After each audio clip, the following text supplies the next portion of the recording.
वालेकुम।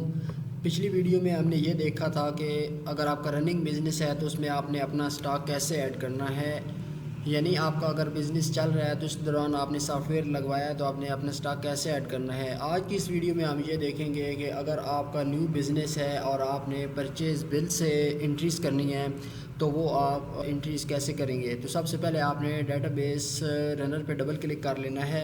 जैसे ही आप इसे एनालिस्ट पे डबल क्लिक करेंगे आपके सामने एक लॉगिन पेज सा ओपन हो जाएगा। तो जैसे ही मेरे सामने लॉगिन पेज ओपन हो गया है तो मैं अब इस यहाँ पर अपना यूज़र नेम और पासवर्ड लगाऊंगा और अपना जो सॉफ्टवेयर है वो ओपन कर लूँगा। मेरे सामने डैशबोर्ड ओपन हो चुका है।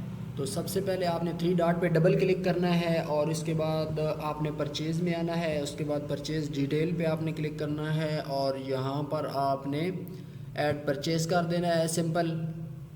जैसे ही आप ऐड परचेज़ करेंगे तो आपके सामने परचेज़ ओपन हो जाएगी। यहाँ पर आपने सप्लायर ऐड करना है, जो भी आपको सामान सप्लाई करता है वो आपने सप्लायर यहाँ पर ऐड कर लेना है। जैसे मैं यहाँ पर एक सप्लायर ऐड कर लेता हूँ। अगर यहाँ पर सप्लायर नहीं ऐड होगा सॉफ्टवेयर में तो यहाँ पर आपने ऐड सप्लायर करके यहाँ पर जो भी आपका सप्लायर होगा वो आपने ऐड कर लेना है। बाकी डिटेल भी आप यहाँ पर दे सकते हैं, लेकिन अगर आप सिंपल यहाँ पर सप्लायर का नाम लिखेंगे तब भी आपका सप्लायर ऐड हो जाएगा। यहाँ पर अब सबसे पहले आपने ऊपर आइटम सर्च कर लेना है। जैसे मैं यहाँ पर एक आइटम सर्च कर लेता हूँ, मिसाल के तौर पर पैनाडॉल की मैंने ये एक आइटम सर्च कर लिया। अब जैसे ही आप शिफ्ट प्लस एंटर करेंगे तो आप बैच नंबर वाले खाने में आ जाएंगे। उसके बाद टैब अगर आप प्रेस करते जाएंगे तो आप नेक्स्ट खाने में चले जाएंगे। अगर आप शिफ्ट टैब प्रेस करेंगे तो आप बैक खाने में आ सकते हैं। उसके बाद आपके ऊपर जो परचेज़ बिल के ऊपर जो इनवाइस नंबर होगा वो आपने यहाँ पर लगा लेना है।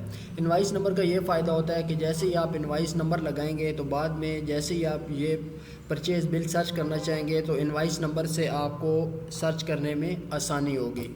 उसके बाद आपने दोबारा से शिफ्ट एंटर करना है और यहाँ पर आपने कंट्रोल स्पेस करना है। तो सबसे पहले आपने 000 वाला बैज लगा लेना है। अगर आप बैज वाइज एंटर करना चाहते हैं तो फिर आपने जो भी आपके बैज होंगे वो आपने प्रॉपर बैज लगाने हैं। अगर आप बैज वाइज एंटर नहीं करना चाहते तो आप सिंपल 30 भी लिख कर बैज एंटर कर सकते हैं। अगर आप प्रॉपर बैच एंटर करेंगे तो उसका ये फ़ायदा होगा कि आपको अलग बैच, हर बैच की जो भी प्राइस होगी परचेज सेल वो आपको अलग मिलेगी। जैसे मैं अब ये एक आइटम का बैच नंबर लगा लेता हूँ। आगे आपने प्रॉपर इसकी एक्सपायरी लिखनी है। सबसे पहले डेट, उसके बाद आपने स्लैश लगानी है, फिर मंथ लिखना है और फिर आपने यहाँ पे ईयर लगा लेना है।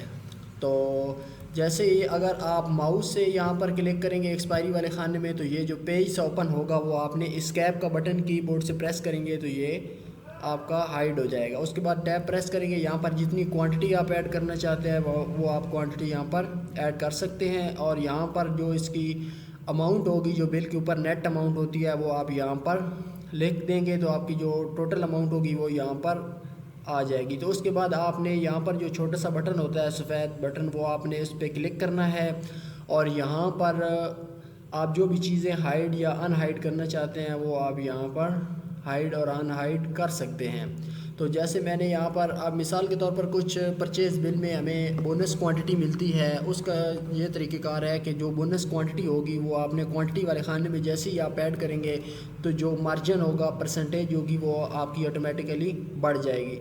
तो जैसे ही आप नेट अमाउंट लिखेंगे तो बोनस क्वांटिटी भी आपने क्वांटिटी में ऐड कर देनी है तो वो आपकी मार्जिन बढ़ जाएगा। और इस तरीके से आपने ये आइटम ऐड कर लेना है। फिर से आपने शिफ्ट एंटर करना है और ये आइटम आपने, मिसाल के तौर पर अगर आप दूसरा आइटम ऐड करते हैं तो वो आपने कैसे करना है। अब जैसे मैं ये दूसरा आइटम ऐड कर लेता हूँ। अब आइटम सेम है लेकिन इनका जो बैज है वो अलग अलग होगा।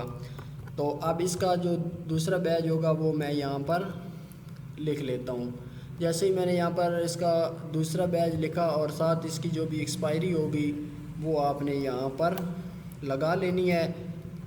और इसके बाद जितनी क्वांटिटी आप मंगवा रहे हैं वो आपने यहाँ पर लिख लेनी है और फिर से आप नेट अमाउंट वाले खाने में आएंगे और जितनी भी अमाउंट होगी वो आपने यहाँ पर लगा देनी है।